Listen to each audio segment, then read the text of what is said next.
Hola querido Juan C. León del The Rose Method. Hoy día les voy a hablar de los obstáculos para meditar.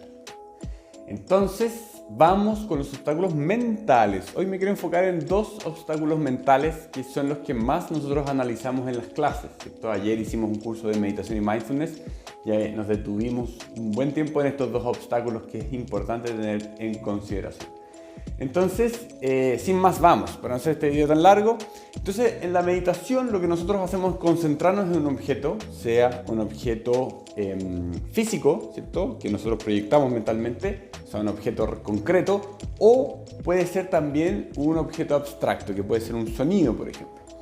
En cualquier caso, lo que nosotros queremos es generar una concentración en ese objeto que se mantenga en el tiempo, formando de esa manera una línea constante de concentración, ¿ya? Esto es parte de un cuadro que se llama el loto de la meditación, pero vamos a hacer solamente esta parte. Entonces, cuando nosotros nos logramos concentrar, es como que nosotros empezamos en un punto y comenzamos concentración, concentración, concentración, concentración, y un punto en que aparece una dispersión que nos saca de nuestro camino o nuestro objetivo, que es el llegar al punto de superconciencia. ¿Ya? Imaginemos que la superconciencia está aquí, ¿ya? Lo voy a dibujar como si fuese un loto que se abre, ¿bueno?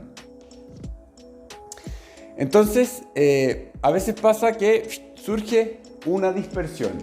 Y esa dispersión mental es el primer obstáculo, la dispersión. Dispersión. ¿Por qué? Porque nosotros vamos a estar concentrándonos en el sonido o en el objeto y de repente ¡pum!, va a surgir un pensamiento. Va a surgir, miren, mañana tengo que hacer esto, o tengo que sacar a pasear al perro, ¿cierto? O mañana tengo una reunión muy importante, etc. Entonces van a surgir pensamientos, ¿ya?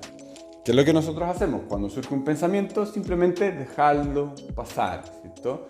Dejarlo pasar, no resistirnos, ¿cierto? Si nosotros hacemos mucho esfuerzo o tratamos de reprimir el pensamiento, como no dejar que aparezca, nosotros vamos a generar una situación de estrés, ¿cierto? Y eso va a generar que quizás frunzamos el entrecejo, ¿cierto? Y generemos resistencia también física, y eso es un problema. Entonces, simplemente dejar pasar el pensamiento y volver la atención a nuestro objeto. Y eso es un entrenamiento, se va a dar con el tiempo, no va a ocurrir las primeras clases de meditación o las primeras prácticas de meditación. Es una cosa muy normal y con el tiempo vamos a ir trayendo de vuelta la atención hacia el objeto y vamos a seguir avanzando en nuestra meditación. Bueno, pero existe un segundo obstáculo para la meditación que es mucho más problemático, ¿ya? Mucho más problemático, que es el segundo tipo de dispersión, que es la autohipnosis, ¿ya?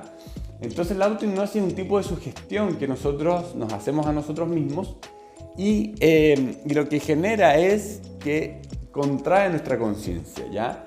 El objetivo de toda meditación, y de toda meditación real, ¿cierto?, es expandir la conciencia, generar un estado de más conciencia, en la cual somos más conscientes de nosotros, de nuestros procesos, del mundo, del universo, etc., de nuestras relaciones.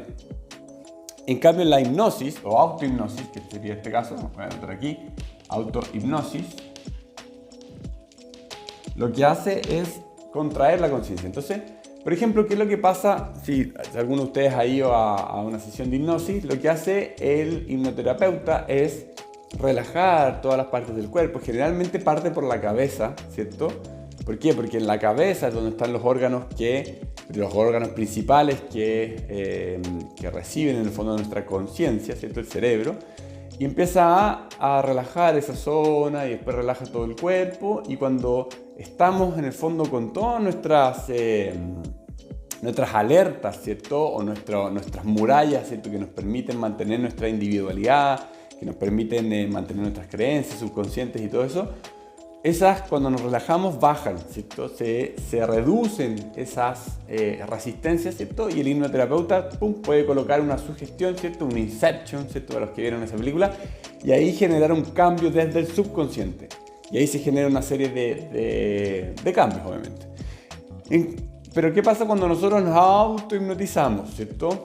Cuando nos autohipnotizamos, lo que hacemos es bajar esas barreras de defensa, ¿cierto? Y como nuestra conciencia se redujo, no tenemos inducciones preestablecidas que nosotros colocamos encima, ¿cierto? O colocamos en nuestro subconsciente. Por lo tanto, dejamos que nuestros programas subconscientes se dejen correr de manera automática, ¿ya? Entonces eso lo que hace es reforzar nuestros condicionamientos subconscientes, porque obviamente ellos tienen ya la libertad de salir a hacer todas las cosas que siempre hacen. Y lo otro que puede ocurrir es que si nosotros, por ejemplo, meditamos, ¿cierto? Regularmente, ¿cierto? Tenemos una práctica regular y caemos en autohipnosis, ¿cierto? Podemos caer en la creencia de que estamos meditando, ¿cierto? O sea, que llegamos a este estado de superconciencia, que es la meditación, sin haber llegado a él. Entonces, para eso existen dos tests para saber si realmente se entró en el estado de meditación y no caímos en la autohipnosis, ¿cierto? Porque bueno, la autohipnosis contrae la conciencia, lo que nosotros queremos es expandirla. Entonces el primer test que nosotros podemos hacer es si nosotros sentimos o creemos que entramos en superconciencia, tenemos que preguntarnos si tenemos certeza de que entramos. Si tenemos la más mínima pizca de duda de que se entró en un estado de superconciencia, con certeza no entramos, ¿ya? Porque es un estado indubitado, ¿cierto? Nosotros sabemos que entramos, se siente la expansión de la conciencia porque es más consciente. Mientras más conciencia tengamos, más percibimos esa realidad, ¿ya? Entonces, es como decirte, no sé, estás percibiendo este video, ¿cierto? Mientras lo estás viendo, es indubitado, no tienes duda de que estás realmente escuchando las palabras que estoy diciendo, sea en el celular o el celular que tienes en tus manos o el computador, lo que sea. Son cosas indubitadas. Lo mismo ocurre aquí. Entonces, si tú tienes una pizca de duda, ¿cierto?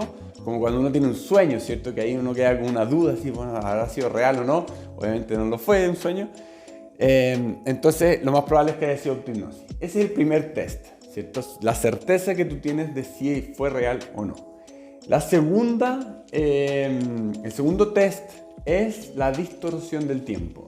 Si tú sientes que fue muy rápido, que pasó mucho tiempo, pero en la realidad pasó poco tiempo, quiere decir que expandiste la conciencia, ¿ya? O sea, es decir, que fuiste tan consciente de un segundo que se sintió mucho tiempo, ¿cierto? Porque cada fracción de segundo, como está la conciencia expandida, se siente como algo mayor, ¿cierto? Porque en el fondo pasan más cosas, ¿cierto? Se expande la conciencia, por lo tanto, abrimos todas nuestras percepciones para más información, para más cosas que están ocurriendo en el momento presente. Entonces, como ocurren más cosas, tenemos la percepción de que pasó mucho tiempo, pero en realidad en la vida real, ¿cierto? En el plano mundano, en realidad pasó muy poco tiempo. Y si ocurre lo contrario, ¿cierto? Si sientes, ¡ay, se me pasó volando! Como que cerré los ojos y los abrí y ya era el otro día. Quiere decir que se entró en autohipnosis. ¿Por qué? Porque en realidad no percibiste nada. Simplemente cerraste los ojos y no pasó tiempo alguno en tu percepción y afuera pasó mucho tiempo. Entonces eso también no es correcto, ¿cierto? No es correcto en el sentido de que no es superconciencia, sino que es autohipnosis. Entonces, trata de evitar esos dos obstáculos para la meditación. Son los más comunes, ¿cierto? La dispersión mental, es el más común de todos, siempre ocurre. La autohipnosis es menos común, pero si ocurre es mucho más problemático porque la mente se acostumbra a ir hacia allá, ¿cierto? Porque es un estado de contracción de conciencia. Entonces la siguiente meditación va a ser más fácil entrar en un estado de autohipnosis que continuar con la superconciencia. Entonces, una forma de evitar eso es parar los entrenamientos. Si sentiste que entraste en autohipnosis, para tus entrenamientos de meditación, dedícate a cosas más densas, por ejemplo, ejercicio respiratorio, ejercicio de técnicas corporales o de movimiento corporal, ¿cierto? Entrenar, hacer deporte, hacer cosas más densas, ¿ya? Cosa que la mente se resetee nuevamente para poder volver a hacer un entrenamiento sin caer en autohipnosis. Entonces te dejo esa información, espero que te sirva para tus entrenamientos de meditación. Si te gustaría empezar a meditar o tener un entrenamiento de meditación constante, ¿cierto? De más está decir todo lo bien que hace la meditación, ya eso, hay mucha información en internet. Entonces déjanos tus contactos y te llamamos o te mandamos un mensajito. Así que eso, te dejo un abrazo y que estén muy, muy bien.